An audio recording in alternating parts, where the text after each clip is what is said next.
aujourd'hui. Je sais pas, on va dormir. Ou on dort où? Je vais dormir sur mon balcon. Et je peux pas rentrer chez nous. Alors, Alain, les gens ont quand même trouvé un endroit pour dormir en fin de semaine et la Ville de Montréal attend toujours après le propriétaire afin d'émettre un permis pour débuter les travaux et le fameux rapport d'ingénieur pour savoir quels sont les travaux à exécuter. C'est un immeuble qui date de quand, ça, Yannick? Écoutez, la Ville nous dit 1910, 1920, mais le propriétaire disait qu'il avait une cinquantaine d'années, cet immeuble. Alors, mais c'est quand même un immeuble qui date de plusieurs années. Bon, si vous nous dites que le propriétaire parle de 1940, c'est que vous lui avez parlé. Qu'est-ce qu'il dit, ce monsieur-là, pour expliquer comment se fait ça qu'il n'y ait pas cette dizaine de personnes là, qui sont carrément à la rue? Parce que l'immeuble, vous l'avez vu, hein, les briques, ça tombe. C'est dangereux, ça. Là. Alors, ce que dit le propriétaire, d'abord, ce qu'il a dit aux locataires, c'est qu'ils n'allaient pas les rembourser pour le mois de mai qu'ils avaient payé, même s'ils avaient profité seulement de 5 jours de leur loyer. Eh bien, maintenant, il semble s'être ravisé parce qu'il y a environ 1 heure, il a téléphoné à un des locataires pour lui dire que tout le monde allait recevoir un chèque d'ici la fin de la semaine. Et s'il a pris autant de temps, c'est qu'il semble que ce soit la faute à la Ville. Il jette le blâme sur le pompier qui a commencé à démolir le mur au début lorsqu'il est arrivé. Je vais vous faire entendre ce que ça donne. Comme moi, j'attends les nouvelles de la Ville de Montréal. On va tout régler nos problèmes. Mais ça fait déjà plus d'une semaine qu'ils sont dehors. Ben, dehors, selon moi, il était relogé. Mais elle va aller sur place, elle va aller les voir. Avez-vous communiqué avec eux? Non, moi, je peux aller si... Moi, j'ai d'autres problèmes à régler, là. OK. OK, si j'ai quelqu'un, là, qui tient à voir, qui discute avec la Ville. C'est que les services d'incendie, ils ont enlevé le mur de briques. C'est ça qui soutenait une partie de la fondation. À cause de ça, il y a la maison à bouger. Là, la Ville dit qu'ils vont te donner des subventions. On attend après ça, on a un contracteur qui s'occupe de ça, la Ville est là. Il faut aller à la Ville, demandez-leur, il y a un contracteur qui s'occupe du dossier. Alors, mais en attendant que vous réussissiez à régler votre différend avec la Ville, qu'est-ce qu'on fait des locataires? On les laisse à eux-mêmes? C'est pas moi qui s'occupe de ça. Qu'est-ce que vous voulez que je fasse? Alors, qui s'en occupe? C'est pas le propriétaire? Ben, allez voir le pompier qui a mis la hache dans ça, qui a brisé les briques, qui a tout jeté à terre, qui a fait que le mur a tombé. À cause de ça, la Ville est impliquée. Ah oui, c'est ça. On aurait dû attendre que le mur de briques tombe sur des enfants parce que ce mur de briques-là, il est à proximité d'une école. Imaginez-vous, c'est déjà arrivé, ça. Un enfant du primaire qui passe à côté du mur, puis le mur de briques lui tombe dessus. Hein? On parlerait de quoi aujourd'hui? Yannick, qu'est-ce qu'on dit à la Ville de Montréal? Eh bien, le représentant de la Ville, François Lemay, lui, trouve ces accusations tout à fait farfelues. Alors, il dit que ce n'est pas un mur qui est le soutien de l'immeuble. Alors, on a tout simplement réfuté ces allégations. Merci, Yannick. Vous savez, lorsqu'on parle de problèmes entre propriétaires et locataires, on ne peut pas y échapper. C'est la Régie du logement qui s'occupe de ces différends avec nous. Maître Ginette Chartrand, Madame Chartrand, quand vous voyez une histoire comme ça, qui est responsable? Le propriétaire ou le locataire? Ou comment on va décider? Quelle sorte de décision on pourrait prendre à la Régie là-dessus? Je ne peux pas vous répondre qui est responsable avec les faits qui ont été énoncés jusqu'à maintenant. Tout ce que je peux vous dire, c'est que c'est évident que le propriétaire, à partir du moment où il a un bail avec un locataire, il doit lui procurer la jouissance paisible de son logement. Le propriétaire doit entretenir l'immeuble de façon à ce qu'il puisse servir pour la location. Bon, si un immeuble devient impropre à l'habitation, ce qui semble être le cas, c'est-à-dire qu'il constitue une menace sérieuse pour la santé ou la sécurité des occupants, il peut être déclaré impropre par l'autorité compétente. C'est ce que la Ville semble avoir fait. Elle a ordonné l'évacuation des locataires. Lorsque le logement est déclaré impropre comme ça, les locataires peuvent l'abandonner. Puis s'ils ne sont pas responsables de l'État, ils ne sont pas tenus de payer le loyer à partir du moment où le logement devient impropre à l'habitation. Est-ce que le propriétaire, à ce moment-là, est obligé de défrayer les frais de relocalisation, c'est-à-dire les déménageurs, payer pour un nouveau loyer? Il pourrait éventuellement être condamné à rembourser ces frais-là si on peut démontrer qu'il est responsable de la situation. Alors, si l'immeuble est devenu impropre à l'habitation parce que le propriétaire n'a pas respecté ses obligations d'entretenir l'immeuble et que c'est lui qui a commis une faute, alors oui, les locataires pourraient éventuellement lui réclamer les dommages qu'ils subissent à cause de cette situation-là. Sans vouloir vous blâmer, là, les délais d'attente pour une telle cause, pour entendre une cause comme celle-là, ça peut prendre combien de temps à la Régie à rendre une décision? Oh, la décision se rend rapidement. Pour les délais, je ne pourrais pas vous répondre actuellement. Un mois, là, 2 mois, 3 mois, 4 mois? Plus ou moins, monsieur, je ne peux pas vous donner actuellement là, les délais actuels pour ce genre de cause-là. Autour de ça, oui. Mais Mme Chartrand, compte tenu que présentement, il y a un litige entre la Ville et le propriétaire qui jette le blâme sur la Ville, est-ce que ça risque pas d'allonger justement le délai parce qu'on n'arrive pas à trouver un coupable en ce moment? Bien, écoutez, ce n'est pas à la régie comme telle à trouver le coupable. Si les locataires pensent, et ils sont capables de le prouver, que c'est leur propriétaire qui n'a pas respecté ses obligations, alors ils vont introduire un recours devant la régie du logement contre le propriétaire. Et là, ils vont attendre 4 mois que la régie prenne une décision, puis à ce moment-là, le propriétaire va être obligé de les rembourser. Il faut dire que ces gens-là vivent de l'aide sociale. Donc, d'ici ce temps-là, il faut qu'ils s'organisent par leurs propres moyens. C'est un peu ça, là. Oui, mais il faut comprendre que la Régie du logement est un tribunal et ce n'est pas un organisme d'aide dans une situation comme ça là, qui peut venir en aide aux locataires. C'est un tribunal, la Régie du logement. Alors, il y a les procédures légales qui doivent être suivies et les délais qui correspondent aux procédures légales. Donc, s'il est établi que le propriétaire est responsable des problèmes de son immeuble, il se doit de rembourser les frais de relocalisation à ses locataires et à faire en sorte que ces gens-là puissent retrouver une certaine quiétude, là. S'il est vraiment responsable, oui, il devrait. Et autrement, le tribunal décidera et il pourrait y avoir une condamnation éventuellement. Oui. Merci, Mme Chartrand. Merci, monsieur. Au retour de la pause, on vous pose la question. Avez-vous confiance aux employeurs pour gérer les fonds de retraite? Vous nous appelez au 1-888-751-3473.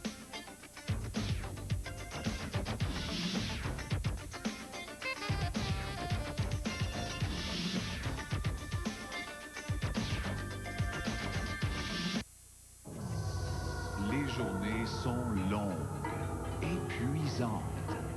Heureusement, il y a Super Energex, un tonique vitaminé en ampoule pour vous aider à maintenir une bonne santé. Super Energex, en pharmacie. Cavalier, Malibu, Alero, Intrigue, Venture, Tracker, Pickup. Les meilleurs prix pour un véhicule GM sont chez Trois-Rivières Chevrolet. Profitez des 60 heures incroyables de Trois-Rivières Chevrolet. Aucune offre raisonnable ne sera refusée. Cavalier à partir de 178 $ par mois. Malibu à partir de 228 $ par mois. Venture à partir de 228 $ par mois. Sur place, plus de 300 véhicules avec des taux de financement à partir de 1,9 %. Dépêchez-vous, les 60 heures incroyables de Trois-Rivières Chevrolet. Ça se termine vendredi à 21 h. Enfin, la chaude ambiance du Studio 54 maintenant chez vous avec la compilation numéro 1 au pays. Studio 54, le meilleur du disco et du new wave et en exclusivité, la nouvelle version de I Will Survive par le Hermes House Band. Studio 54, c'est tous les samedis de 17 h à 20 h au 96.9 C'est quoi? Et maintenant chez vous, Studio 54, la plus brillante des compilations. En vente chez tous les bons disquaires.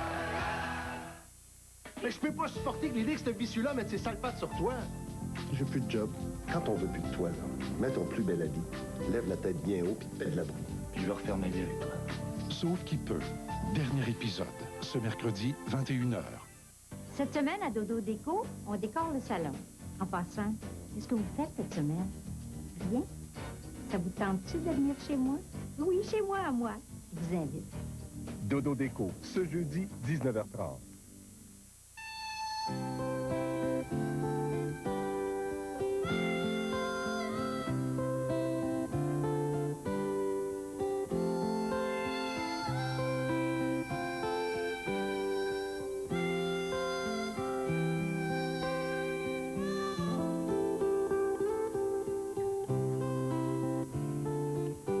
Le Téléthon Opération Enfant Soleil, les 5 et 6 juin sur tout le réseau TVA. Cavalier, Malibu, Alero, Intrigue, Venture, Tracker, Pickup. Les meilleurs prix pour un véhicule GM sont chez Trois-Rivières Chevrolet. Profitez des 60 heures incroyables de Trois-Rivières Chevrolet. Aucune offre raisonnable ne sera refusée. Cavalier à partir de 178 $ par mois. Malibu à partir de 228 $ par mois. Venture à partir de 228 $ par mois. Sur place, plus de 300 véhicules avec des taux de financement à partir de 1,9 %. Dépêchez-vous, les 60 heures incroyables de Trois-Rivières Chevrolet. Ça se termine vendredi à 21 h. Les journées sont longues, épuisantes. Heureusement, il y a Super Energex, un tonique vitaminé en ampoule pour vous aider à maintenir une bonne santé. Super Energex, en pharmacie. Vous êtes comme au secondaire. Et votre été s'annonce genre ennuyant. On a la solution pour vous. On est à la recherche d'équipes formées de 2 jeunes du secondaire. Votre frère, votre cousine, votre ami. Et un adulte. Votre père, votre tante, votre voisin. En fait, n'importe quel adulte qui vous fera pas honte. Inscrivez-vous dès maintenant. En plus, vous allez être jumelé à un artiste pour affronter nos épreuves. Dans le fond, je m'explique comme Fort Boyard. Le grand jeu, ça se passe cet été dans le Vieux-Port de Montréal. Non, sérieux, le grand jeu, ça va être super début d'écœurant, cool, hot, cool, groove, punk. Ah, ben c'est un full rejet.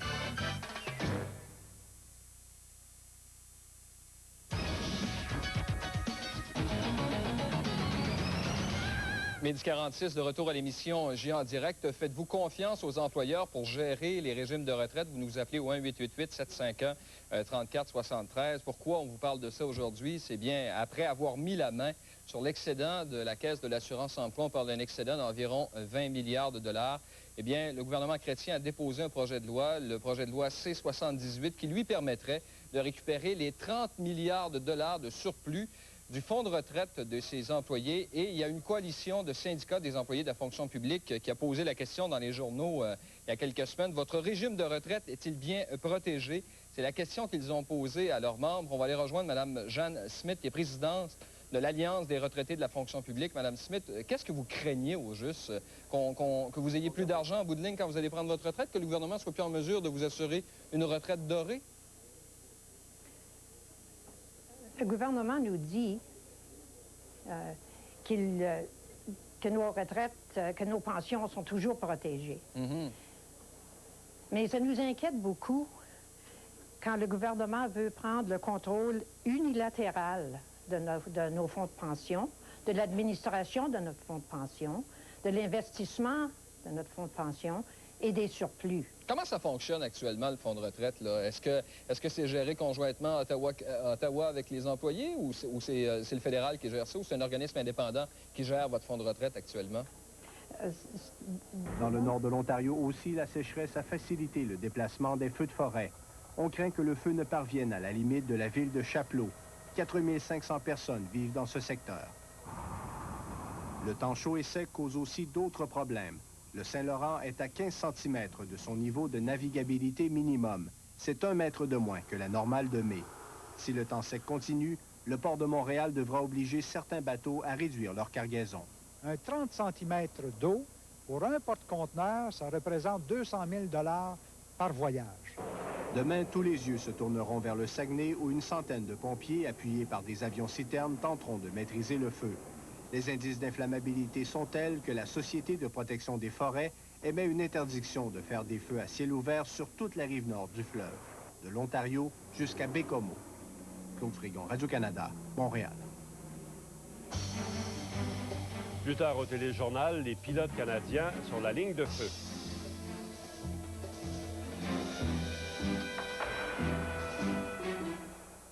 L'OTAN flirte-t-elle à nouveau avec l'idée d'une offensive terrestre au Kosovo? En tout cas, l'incident de la semaine dernière, dans lequel une centaine de civils ont été tués lors d'une attaque aérienne, semble faire réfléchir les pays membres de l'Alliance.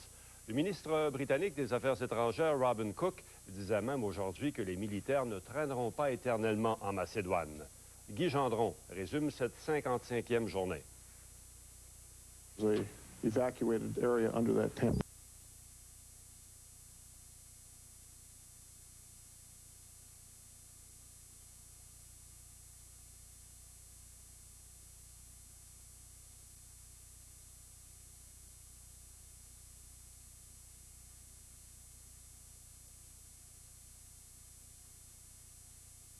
À le faire, à payer les pensions aux gens, évidemment. Quoi qu'il arrive, quelle que soit notre fatigue, que vous en soyez conscient. Donc, vous chantez live et ce soir, vous allez chanter live.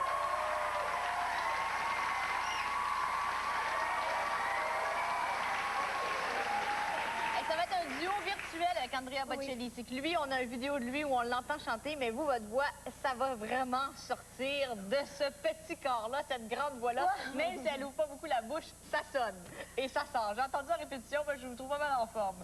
Bon, Hélène, vous vivez au Québec, puisque vous faites le Grand de Paris, et vous avez un fils de 8 ans, Raphaël. Est-ce qu'il s'adapte bien au Québec? Il est mieux ici qu'à Paris, je le dis franchement, parce qu'ici, il a un très bon environnement, beaucoup moins pollué, parce que Il a eu la chance d'arriver avec un climat sublime. Il paraît que c'est pas toutes les années comme ça, d'ailleurs. Non, c'est plus chaud que d'habitude. Mais c'est vrai, il fait 8 degrés aujourd'hui à Paris, je dois le dire, et il pleut. Donc, regardez la journée qu'on a eue ici, c'est merveilleux. Mais tu trouves pas ça difficile d'aller à l'école ici? Non, parce que c'est un enfant qui m'a suivi partout. Et nous sommes l'un et l'autre accrochés comme deux coquillages et nous sommes chacun le point de repère de l'autre et donc il s'adapte et il est merveilleux pour ça. Bon. Et vous parlez, vous chantez dans 7 langues et vous parlez 4 langues. Oui. Moi qui n'ai pas capable de parler anglais, ça m'impressionne beaucoup. Comment vous faites pour parler couramment 4 langues? Alors, je parle pas... En fait, c'est un désir de communication. J'ai travaillé pendant des années, j'ai gagné ma vie en piano-bar dès l'âge de 15 ans. Et je travaillais, et il y avait toujours de la clientèle étrangère. Et donc, j'avais quitté l'école à 15 ans pour chanter. Et je me suis dit, il faut absolument que je m'y mette, parce que sinon, je ne communiquerai jamais avec ces gens. Et bon, l'anglais, ça a été très facile. L'italien, je le comprends plus que je ne le parle, parce que ma famille est d'origine italienne. Et l'espagnol, je l'ai appris à l'école jusqu'en fin de 3e. Donc... Je pense qu'il y a des Espagnols dans la salle. J'ai l'impression. Et puis après, j'ai eu une clientèle, entre guillemets, un audimat très varié. Et quand j'ai eu beaucoup de gens qui venaient de l'Orient, je me suis dit, même si je ne parle pas leur langue, il faut que je puisse leur dire bonjour, merci, au revoir, et leur chanter une chanson pour leur faire plaisir. Alors j'ai appris de l'hébreu, de l'arabe, du yéménite, du brésilien. Et puis voilà, c'est... Ça a l'air facile. Non. J'ai appris ça, je l'avais de l'oreille, c'est pour ça. C'est une question d'oreille, exactement. Oui. Mais c'est ça, les chanteurs qui ont de l'oreille, c'est ça. Ils ont tout facile, eux autres. Ça y est. Félicitations, je t'admire beaucoup. On se dit-tu, nous autres, hein? Oui. Je suis mêlée, moi. Hélène, dis-moi, est-ce que suite aux critiques qu'il y a eu du spectacle Notre-Dame de Paris, tu as changé ton interprétation d'Esmeralda, ta façon de l'interpréter? Je dois dire que je me suis remise en question parce qu'ils ont dit qu'Esmeralda bougeait pas assez. Et puis, il faudrait me voir en coulisses parce que je suis une pile de 10 000 volts avant de rentrer sur scène. Je bouge vraiment beaucoup. Mais en fait, le spectacle démarre, je suis assise. Alors, c'est pas évident de bouger quand on est assis. Tu dois connaître ça. Et je pense que le public a été marqué par Gina Lollobrigida et c'est quelque chose que je dois dire, j'ai lu Victor Hugo, c'est un auteur que j'adore. Esmeralda n'est pas Gina Lollobrigida, ce n'est pas Carmen, et ça, Luc Plamondon, on en a longuement discuté. C'est un choix, c'est délibéré. Je pense qu'Esmeralda, c'est une jeune fille de 16 ans à la base. Je n'ai pas 16 ans, mais bon, c'est une jeune femme de 16 ans, elle est pure. Elle est pure, elle est même vierge, elle n'a pas encore connu les hommes et elle n'a pas du tout conscience de ce qu'elle peut provoquer chez les hommes. Elle ne cherche pas à provoquer le désir, elle est simplement ici dans son naturel, dans sa spontanéité et c'est peut-être ça qui va séduire. Donc je ne fais pas œuvre de séduction et je suis comme ça dans la vie aussi et c'est comme ça que j'ai voulu rendre mon personnage crédible. Et il y a un descendant de Victor Hugo qui a vu Notre-Dame de Paris à Paris. Oui. Et qu'est-ce qu'il a pensé de... Ça, c'était mon plus beau compliment parce qu'il est venu à la fin du spectacle. Il m'a offert, quelques jours plus tard, d'ailleurs, une lithographie de Victor Hugo. Et il m'a dit, mon aïeul aurait été... vous aurez adoré, vous êtes son Esmeralda. Et ça a dû te donner beaucoup de confiance en toi. Donc c'est vrai qu'ici, suite aux critiques, la seule chose que j'ai changée, je ne joue pas une Esmeralda provocante, mais j'ai été un peu plus sauvage. Un petit peu plus sauvage. Alors on va voir Hélène Ségara en direct tout à l'heure. Tout de suite après la pause, qui va nous interpréter un duo virtuel live. Elle va vraiment chanter avec Andrea Bocelli. Merci beaucoup, Hélène. On revient dans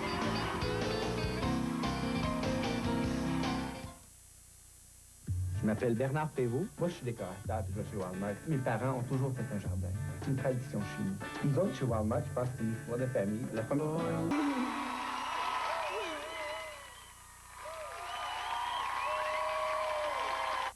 C'est le temps d'une pause d'un éclat. Michel dit c'est pas t'accrocher pour danser sur un gros rock.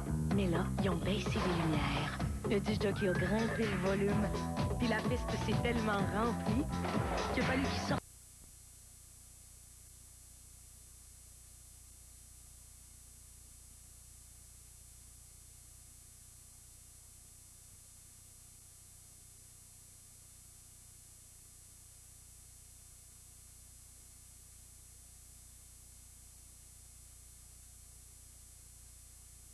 Ils ont une forte propension à mettre les mains dessus et ces fonds-là n'appartiennent pas uniquement au gouvernement fédéral. Mais vous avez entendu, M. Jolicoeur, tout à l'heure, il a dit qu'il n'existait pas de surplus, lui. Oui, mais lui, il dit que c'est des opérations comptables qui font en sorte qu'il a reconnu quand même qu'il pouvait aller soutirer 30 milliards de dollars. Et s'ils font ça, le gouvernement fédéral, c'est qu'ils ont des intentions. Et ils ont introduit le projet de loi C-78. Et ils n'ont pas introduit ça là, juste pour le plaisir à la fin de la session. C'est parce qu'ils considèrent qu'il y a des surplus et qu'ils veulent aller faire main basse sur ces surplus-là. Et nous, on juge ça complètement inacceptable. Qu'est-ce que vous avez l'intention de faire? Qu'est-ce que vous avez l'intention de réclamer? Bien, écoutez, là, pour l'instant, le projet de loi est en chambre. Il y a eu même une attribution de temps en chambre, c'est-à-dire qu'on ne peut pas débattre de ce projet de loi bien longtemps. On en a débattu la semaine passée à l'étape du rapport et il y aura la 3e lecture, qui est la lecture finale, mardi prochain. Et nous, on a l'intention de résister jusqu'au bout. J'aime pas le mot guerre, mais pour ce qui est de la défense des travailleurs et de ceux qui ont contribué à ce fonds-là, on va les défendre jusqu'à la fin, et ça, c'est mardi, sur la fin de l'après-midi. Bon, comme vous êtes défenseur de la veuve et de l'orphelin, est-ce que vous seriez pour que le fonds de retraite des députés de la Chambre des communes soit inclus également dans le projet de loi C-78? Vous soyez soumis sous les mêmes règles? C'est une bonne question, parce que tout le monde dit que le fonds de pension des députés est très lucratif. Écoutez, je sais qu'il y a des projets de loi qui sont en Chambre actuellement et qui vont venir sur, effectivement, non seulement le fonds de pension, mais aussi, il y a des gens qui veulent amener des choses sur les salaires, etc. Mais ça, je pense que ça serait faire diversion là-dessus. S'il y a quelque chose qui arrive spécifiquement sur le fonds de retraite des députés, on y verra. Mais pour l'instant, l'urgence, c'est dans la fonction publique fédérale. Et moi, j'ai beaucoup de gens qui travaillent dans le comté de Saint-Jean qui vont être victimes de ça. Et je vous dirais même que les premières victimes, c'est les gens de la Seigneur qui sont aussi dans mon comté.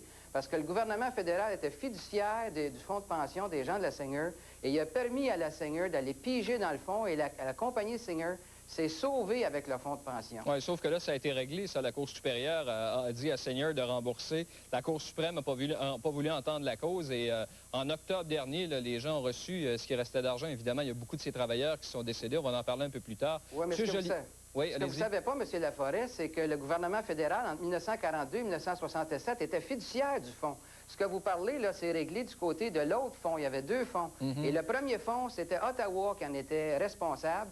Et nous, depuis 1995, qu'on pose des questions à Ottawa et qui nous dit, nous, on n'est pas responsables là-dedans. Pourquoi? Parce qu'il surveillait l'accumulation dans le fonds de pension de ses propres employés et il ne voulait pas défendre les gens de la Seigneur. Alors moi, si j'étais là dans l'entreprise privée aujourd'hui et que je contribuais comme travailleur à un fonds de pension, effectivement, je serais inquiet parce que le gouvernement fédéral ne donne pas l'exemple du tout dans le dossier actuel. Oui, la prochaine question, c'est une question que je devrais poser au président du Conseil du Trésor à Ottawa, mais je vais la poser tout de même à M. Jolicoeur. On disait tout à l'heure que le régime de pension des députés n'était pas soumis à cette règle-là. Pourquoi ne pas inclure tout ça?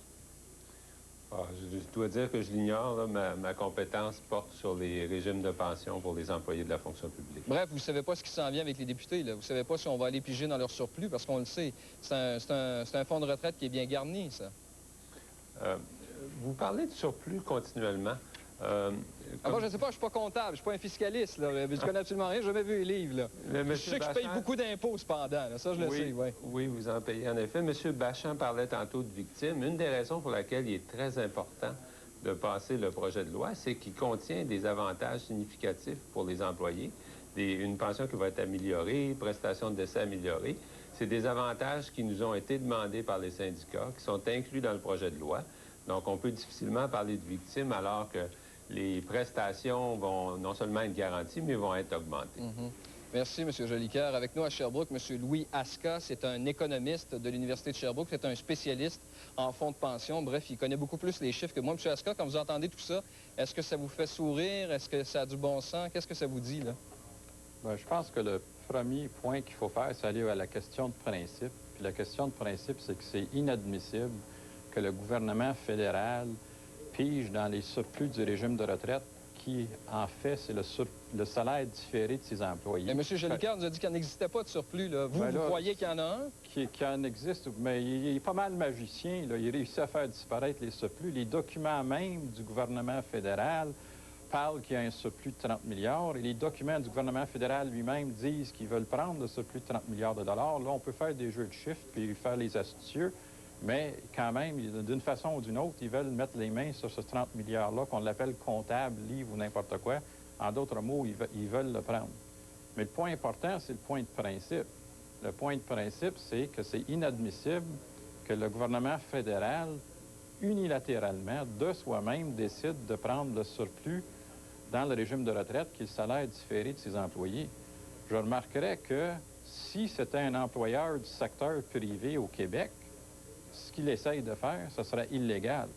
Alors, il y en a plusieurs qui se sont fait condamner là-dessus. Le gouvernement, lui, ce qu'il peut faire, c'est changer la loi, puis là, il est capable d'aller chercher ce surplus-là. Alors, le gouvernement peut changer la loi, ce qu'un employeur du secteur privé ne peut pas faire. Mais là, la question, ce serait de dire, mais même s'il y avait le pouvoir de changer la loi, est-ce que c'est équitable que le gouvernement fédéral fasse quelque chose qui serait interdit à tout employeur du secteur privé? Je pense que la réponse, c'est non. M. Aska, restez avec nous parce que vous avez déjà été appelé comme expert dans la cause de Seigneur, une cause célèbre où vraiment 2 entreprises ont été déboutées. Et on va revenir avec ça. Mon collègue Michel Johnson a rencontré ce matin un des retraités de la Seigneur. Imaginez-vous, cette entreprise-là fermée en 86. Ils viennent à peine de toucher à leur surplus de leur caisse de retraite. On revient dans quelques instants.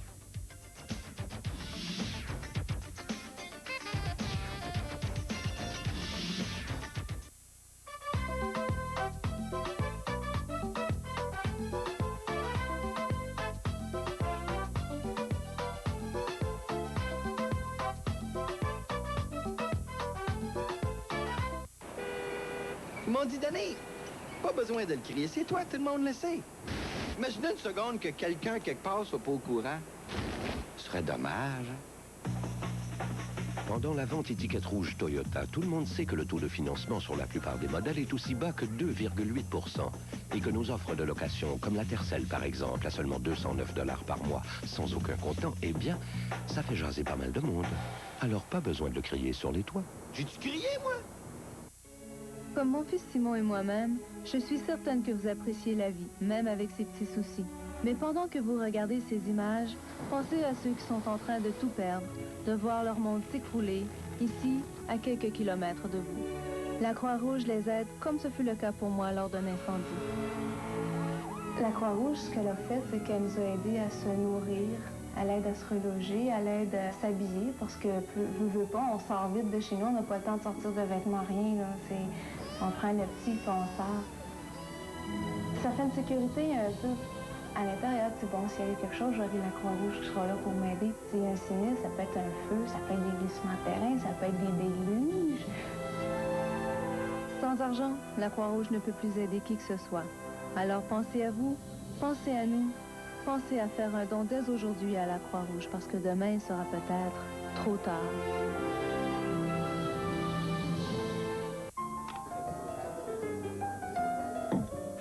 Un verre de cidre bien frais. Oh! Belle robe! Le rouge vous sied à merveille, ma chère. Dry. Martini. Dry. Jolie blonde. On ne s'est pas déjà vu quelque part? Hey, wow! Attention! Éducalcool vous rappelle que la modération a bien meilleur goût. C'est sûr.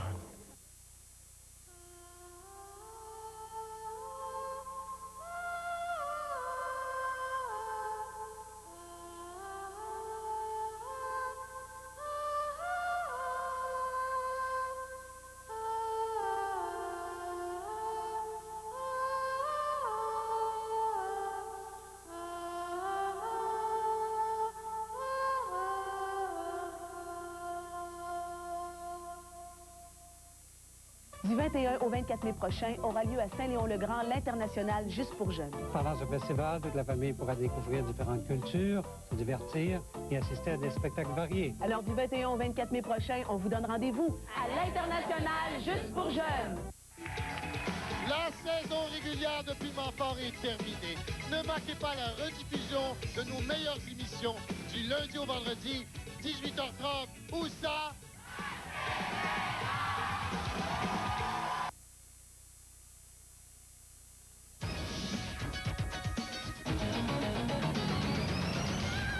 13h09 de retour à J en direct. Faites-vous confiance aux employeurs pour gérer les régimes de retraite? On pose la question à Maurice de Saint-Étienne-de-Lauzon. Bonjour, monsieur. Bonjour. Faites-vous confiance, vous, au gouvernement, pour gérer votre fonds de pension? Après ce qui s'est passé vraiment depuis environ au moins 15 ans, c'est pas mal difficile de faire confiance. Au départ, on avait déjà donné le droit de grève, et ça, c'est en accord avec le gouvernement. quand il y avait une grève qui commençait assez souvent, on arrêtait la grève en passant une loi spéciale. Vous êtes un ex-fonctionnaire fédéral. Là. À la retraite, oui. À la retraite. Bon, mon épouse aussi. M. Jolicoeur disait tout à l'heure qu'on va bonifier votre programme. Ça vous intéresse pas, ça? Je comprends pas de quelle façon il va pouvoir bonifier le programme. Au départ, il dit qu'il n'y a pas de caisse de retraite. Il peut appeler ça comme il voudra, mais il y a sûrement un très gros fonds qui existe actuellement qui appartient aux fonctionnaires. Puis lorsqu'on parle du public, ça peut coûter cher. Si on prend comme exemple la parité salariale depuis plusieurs années, que le gouvernement chrétien qui avait promis ça avant d'aller en élection, puis avant d'être élu automatiquement, ils font tout pour ne pas payer la parité salariale en faisant croire au public que ça va leur coûter plus cher d'impôts. Mais il est supposé avoir déjà des fonds en réserve pour ça. Là, ils vont prendre les fonds qu'on a en réserve pour nos fonds de pension, puis ils vont essayer à... Vous pensez qu'il va se servir de ça pour aller appliquer le principe de l'équité salariale? Ben non, ils ne paieront pas ça avec ils paieront pas l'équité salariale avec ça. Ils vont vouloir le prendre pour pouvoir aller déduire ça sur la dette nationale. Merci, Maurice. Elle nous est déjà due, puis ils font tout. Merci beaucoup, Maurice. Vous savez, une des luttes épiques qu'il y a eu entre employés et syndicats, c'est l'histoire de Seniors, des employés de Seniors, qui ont vraiment mené une lutte ardue contre la compagnie. Imaginez-vous, le 31 mars 86, la compagnie a fermé. Et tout récemment, en octobre dernier, on a réussi à récupérer les dernières sommes d'argent. Et ça se montre à 6,8 millions de dollars. Ces employés ont dû se battre pendant 5 ans pour récupérer le surplus de leur caisse d'assurance-emploi, de leur caisse de retraite, parce que le tribunal avait dit à Seniors et à la compagnie Simons de Granby également, qu'ils n'avaient pas le droit d'aller s'accaparer ce surplus-là. Ce matin, mon collègue Michel Johnson a rencontré M. Robert Châteauneuf, un retraité de la Seniors. Il nous a dit que cette guerre a été très difficile. Il n'y avait pas le droit au surplus. Et ils sont emparés du surplus de 4 millions et coques et ils l'ont déplacé en Ontario pour mieux s'en emparer parce que les lois ontariennes étaient un peu différentes. Alors, ils ont fait cette passe et moi, j'ai communiqué avec l'Ontario, n'est-ce pas, au début. Les gens ne bougeaient pas. Il n'y a personne qui vous croyait au début, non, là? Non. Il n'y a personne qui croyait à votre cause? Non, personne n'y croyait. Châteauneuf, il rêve en couleur, s'attaquer contre Seigneur. Châteauneuf s'attaquer contre Montréal Tross. Châteauneuf, maintenant, s'attaquer contre le fédéral. Hein? Mais... ça vous a quand même pris 12 ans. Je suis devenu plus crédible parce que je n'ai pas traité l'employeur, n'est-ce pas, de voleur. Mais après 12 ans de travail, M. Châteauneuf. C'est des faux pas. Mais après 12 ans de travail, ça a été long, là. Après 12 ans de travail, c'est très long, c'est le temps de 3 guerres. Hein? Je prends ma 13e année et j'enclenche le combat maintenant avec le service des rentes de l'État qui est au fédéral. Mais dites-moi, M. Châteauneuf, des 600 employés là, qui travaillaient chez Seigneur à l'époque, combien sont toujours vivants? Ah, bien, écoutez, il y en a 60% décédés, mon cher ami. La moyenne d'âge est de 84 ans. Moi, je suis septuagénaire, mais nous en avons un qui a 97 ans. Vous imaginez, c'est le plus grand ennemi, c'est le temps pour les employés. Mais là, ça se passe plus comme ça, là. Au moins, vous avez gagné ça. Là, ça se passe plus comme ça. Et nous avons aidé énormément d'autres caisses de retraite n'est-ce pas, à prendre en main les destinées de leurs caisses, ce qui n'était pas le cas à l'époque. Mais encore, faut-il savoir ce qui se passe, parce que le régime de retraite chez Senior était secret. Même pour vous, qui étiez directeur, ça, c'est surprenant. Vous étiez directeur? J'étais directeur, mais je me doutais de certaines choses. C'est un peu pour ça que je suis allé au combat. Mais c'était secret. Malheureusement, les gens doivent s'occuper de leurs affaires. Et pour ça, il faut que les lois le permettent. Alors, on a fait changer les lois, mais c'était une grande amélioration. Mais si ça ne se passe pas comme ça, il vaut mieux avoir son propre régime de retraite avec des REER, n'est-ce pas, et mieux contrôler nos économies. Chaska, qu'est-ce que ça a changé, le jugement de la Seigneur? Le jugement de la Seigneur, ça a été très important parce que ce que ça a dit, c'est que Le régime de retraite n'est pas seulement l'affaire de l'employeur, que l'employeur il est fiduciaire d'un fonds et qui doit s'en servir au meilleur intérêt des participants et non pas dans son propre intérêt. Et que, en grande partie, les sommes qui sont placées dans un régime de retraite, comme c'est le salaire différé des employés, à moins qu'il y ait des stipulations très précises, au contraire, c'est de l'argent qui devrait servir aux employés et aux retraités. Et ça, est-ce que c'est venu établir le fait, parce que je lisais ce matin que la communauté urbaine de Montréal avait pris congé de cotisation pendant 10 ans, les employés estimant en 96 que c'était une perte de 69 millions. Est-ce que ça a prévu ça aussi, le jugement de la Seigneur? Est-ce que c'est venu rétablir les règles au niveau de la gestion des fonds de pension? Le jugement de la Seigneur a parlé de ce problème de congé de cotisation, puis ils ont fait l'argument que si le surplus, si on peut représenter ça comme un salami, et les congés de cotisation, c'est comme prendre une petite tranche de salami chaque année, le jugement de la Seigneur disait, si le salami appartient aux employés, on n'a pas le droit de prendre une petite tranche chaque année de la part de l'employeur. Et donc, il va peut-être avoir d'autres causes qui vont continuer sur ça, mais le principe de la Seigneur est une base solide pour aller discuter de ces questions-là. Merci, M. Aska. Au retour de la pause, restez avec nous. On va prendre vos appels. Et si vous avez des questions à poser, M. Aska, des inquiétudes par rapport à votre fonds de pension, bien, je vous invite à nous appeler.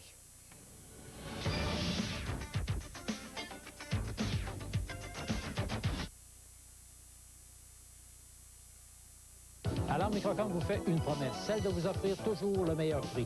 En effet, pour seulement 9,95 $ par mois, obtenez un système d'alarme complet incluant une garantie de 5 ans sur matériel. Et n'oubliez pas, téléphonez-nous. 373-2441, Alarme Microcom, votre gardien sûr.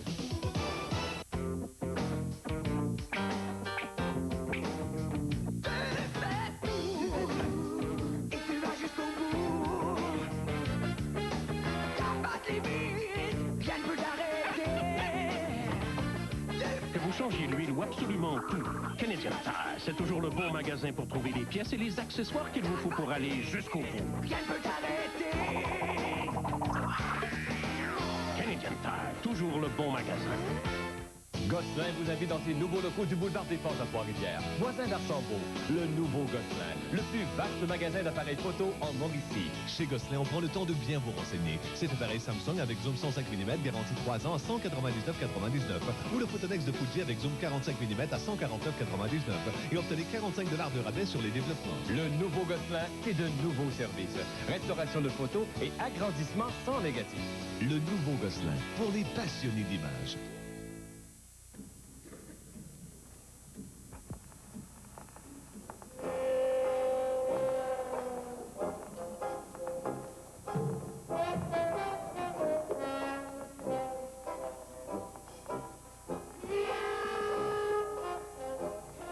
Cette année, au Canada, 3 millions de personnes ne mangeront pas à leur faim. Qui seront-elles? Vous? Eux? L'an 2000 approche. Et l'impact pourrait être plus violent que vous ne le pensez. Si votre entreprise n'adapte pas son système informatique à l'échéance du 1er janvier 2000, elle risque de disparaître. Et si vos partenaires ne sont pas prêts, ils pourraient vous entraîner avec eux. Le bug de l'an 2000. Il est grand temps d'agir. Tu penses encore à Alexis? Manouche puis moi, c'est fini. C'est un voleur et un menteur, je te le dis, moi. Un docteur qui est obligé de faire du taxi. Le bébé, il y a quelque chose? Faut attendre le médecin, monsieur. Entre quatre yeux, ce mardi, 19 h. On voit bien que c'est pas toi qui couchais avec son mari. Entre votre mari et... moi, j'ai mis plein de douleurs dans sa maison. Regardez Ali, ce mardi 20 h à TVA. La sécurité est une question de confiance. Avec Alarme Microcom, offrez-vous la tranquillité d'esprit. Faites-vous installer un système d'alarme complet pour seulement 9,95 $ par mois, incluant toujours 3 boutons de panique. Et n'oubliez pas, téléphonez-nous. 373-2441, Alarme Microcom, votre gardien sûr. Au-delà de la mode cette semaine, le Quasimodo de Notre-Dame de Paris, Garou. Si j'avais les ailes de la mode, je partirais pour Québec. Chaque soir, Garou n'existe pas sur cette scène-là. Mais pas du tout. Garou, ce lundi, 19h30. 13h19, on va parler à Mme Dupuis de la Gaspésie. Vous avez un problème avec votre fonds de pension, madame? Oui, mon cher monsieur. Mon mari a travaillé 15 ans pour la compagnie Electrolux. Puis, je suis convaincue qu'on aurait dû faire comme les gens de la senior. On aurait dû tous se regrouper ensemble parce qu'aujourd'hui, mon mari étant invalide, les bureaux, tous les papiers ont brûlé à Montréal. Ça s'est rendu à Toronto. Maintenant, c'est rendu en Georgie, puis déménagé en Virginie. Ça fait que là, ils nous passent les cartes d'une place à l'autre. Puis on essaye d'avoir de quoi. Ils nous disent à Montréal qu'on a le droit. À une autre place, t'as pas le droit. À une autre place, t'es en anglais. Tu peux pas rejoindre personne. Mais il a toujours payé durant tout ce temps-là. Puis il ne retire pas actuellement? Pas un sou de ce qu'il a payé depuis le nombre d'années qu'il a travaillé là. Il n'a jamais rien tiré des autres. Puis il faut se battre, puis il faut payer des téléphones. Puis en Virginie, ça coûte à peu près 20-25 $ par téléphone. Merci, Mme Dupuis. Monsieur Aska, qu'est-ce qu'on fait dans ce temps-là lorsque des employés, justement, voient leur entreprise quitter le Québec, quitter le pays pour aller s'établir aux États-Unis? Est-ce qu'il y a des recours? Est-ce qu'il y a des moyens d'aller chercher son argent? Oui, disons, si on pense que nos droits ont été brimés, c'est sûr que la première chose à faire, c'est d'aller voir un avocat. Dans le cas des régimes de retraite, les cours ont permis des recours collectifs, ce qui aide les employés à se regrouper.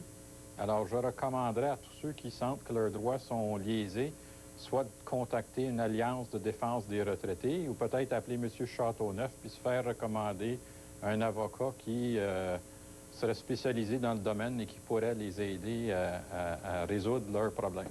On va parler à Martin Roy de Mont-Saint-Hilaire. Vous aussi, vous avez vécu un problème, monsieur? Oui. Un gros problème, c'est que l'employeur voulait s'emparer du surplus du fonds de pension après une terminaison. Ben, pas l'employeur, mais le syndic. Et comment ça s'est terminé? Ben, c'est avec des négociations que j'ai entrepris, moi, avec le mandat de tous les employés. On a réussi à négocier comme quoi que nous autres, on obtiendrait 65 % du surplus, puis l'employeur aurait 35 %. Quand l'employeur, quand il a créé le fonds de pension en 75, il ne contribuait seulement que 12 % du fonds de pension. Mais dans les règlements du fonds de pension, il y avait une clause qui disait que tout surplus du fonds de pension appartiendrait à l'employeur. Ça, c'est pas un fonds de pension qui a été négocié. C'est un fonds de pension que l'employeur a donné à ses employés. Merci, M. Roy. M. Aska, est-ce que les employés se sont fait avoir dans ce cas-là? Bien, disons, chaque fonds... J'ai un peu de difficulté parce que je ne suis pas un avocat, mais chaque fonds de pension, c'est un contrat. Et dépendant de comment le contrat s'est rédigé et implicitement et explicitement, les employés ont des droits. Et évidemment, comme dans toute situation de ce genre, il est recommandable d'aller voir un avocat qui connaisse cette affaire-là puis de se faire protéger nos droits. On va parler à Claude de Repentigny. Bonjour. Bonjour. Vous avez vécu un problème, vous aussi? C'est pas nécessairement un problème. C'est que la compagnie, nous autres, on n'est pas en surplus, on est en déficit. C'est une grosse brasserie canadienne, là. Moi, ça fait plusieurs années que je suis là. Et puis, ça fait plusieurs années, on a fusionné avec une autre compagnie. Et puis, ils sont dans le déficit. C'est-à-dire que les actuaires, quand ils évaluent le fonds de pension, il manque de l'argent dans le fonds de pension. Je trouve que c'est l'employeur qui se trouve à combler la différence à ce moment-là. Oui, mais ils le font pas. Puis là, ils repigent encore dedans, puis ils le font pas. Est-ce qu'ils ont le droit de faire ça? Parce que si du jour au lendemain, la compagnie ferme ou fait faillite ou whatever, là, parce qu'aujourd'hui, il n'y a rien dessus, les employés ne retiendront pas ce qu'ils sont supposés d'avoir du fonds de pension. Chaska, est-ce que vous êtes capable de répondre à cette question-là? Bien là, la régie des rentes puis la loi des régimes complémentaires de retraite prévoit que s'il y a un déficit dans un fonds de pension, que le déficit doit être comblé par des cotisations, puis c'est obligatoire de le faire. Vous avez une théorie là, par rapport à ce qui arrive aux employés de la fonction publique par rapport au nom des ministres. Là. Vous craignez que M. Mars va se rendre en bout de ligne là, à récupérer le surplus, là? Oui, bien, disons, de façon humoristique, on peut dire que les retraités devraient craindre les ministres dont le nom commence par M, parce que quand Brian Mulroney était premier ministre, ils ont voulu désindexer les pensions de vieillesse.